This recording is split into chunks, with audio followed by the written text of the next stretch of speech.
Hi dear friends, welcome back. +1 accountancy Christmas exam നല്ല അടിപൊളിയായിട്ട് തകർത്ത് എഴുതാൻ വേണ്ടിയിട്ട് നിങ്ങൾ കാത്തിരിക്കാമെന്നറിയാം. അങ്ങനെ നിങ്ങൾക്ക് പ്രിപ്പയർ ചെയ്യാൻ വേണ്ടിയിട്ടുള്ള ഒരു ഇമ്പോർട്ടൻറ്റ് വീഡിയോ ആയിട്ടാണ് ഇന്ന് വന്നിട്ടുള്ളത്. ഓക്കെ, ഈ കാണുന്നത് നിങ്ങൾക്ക് കഴിഞ്ഞ വർഷം, നിങ്ങൾക്കല്ല നിങ്ങളുടെ സീനിയേഴ്സിന് കഴിഞ്ഞ വർഷം 2022 നടന്നിട്ടുള്ള +1 അക്കൗണ്ടൻസിയുടെ ക്രിസ്മസ് എക്സാമിൻ്റെ ക്വസ്റ്റ്യൻ പേപ്പറാണ്. ഓക്കെ, അപ്പോൾ ഈ ചോദ്യങ്ങളുടെ ഒരു മാതൃക നിങ്ങൾ പഠിച്ചു വെച്ച് കഴിഞ്ഞാൽ നമുക്ക് ഈ വരാൻ പോകുന്ന പരീക്ഷയ്ക്കും നല്ല അടിപൊളിയായിട്ട് തന്നെ എക്സാം എഴുതാൻ വേണ്ടിയിട്ട് സാധിക്കും. റെഡിയല്ലേ?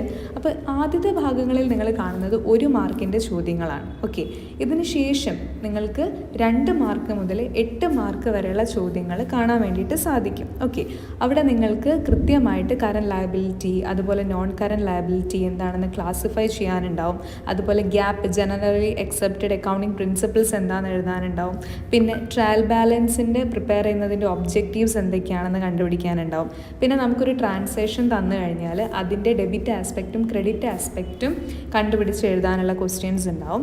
പിന്നെ നമ്മളോട് ആനുവൽ ഡിപ്രിസിയേഷൻ എങ്ങനെയാണ് ഒരു അസറ്റിൻ്റെ കണ്ടുപിടിക്കുക എന്നുള്ള ചോദ്യങ്ങൾ വരും. ഇതൊക്കെയാണ് 2 മാർക്കിന് പ്രതീക്ഷിക്കാവുന്നത്.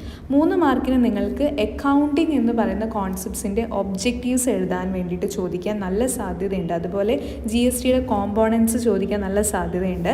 അക്കൗണ്ടിങ് ഇക്വേഷൻ വെച്ചിട്ട് നിങ്ങൾക്ക് ട്രാൻസാക്ഷൻസ് എഴുതാനുണ്ടാവും. ക്ലിയർ?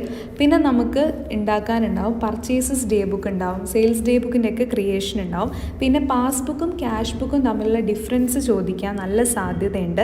അത് നന്നായിട്ട് തന്നെ പഠിക്കണം. പിന്നെ റെക്ടിഫിക്കേഷൻ എൻട്രീസ് ഉണ്ടാവും.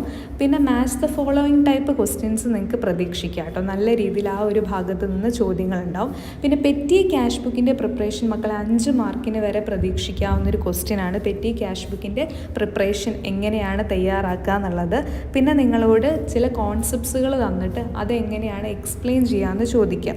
Accounting concept, accounting period, dual aspect, conservatism, ഇങ്ങനെയുള്ള ചോദ്യങ്ങൾ വരാൻ നല്ല സാധ്യതയുണ്ട്. പിന്നെ ബാങ്ക് റീകൺസിലിയേഷൻ സ്റ്റേറ്റ്മെൻറ്റിൻ്റെ പ്രിപ്പറേഷൻ വരാൻ നല്ല സാധ്യതയുണ്ട്. ഒരു ഷുവർ ക്വസ്റ്റ്യനാണ് 5 മാർക്കിന്.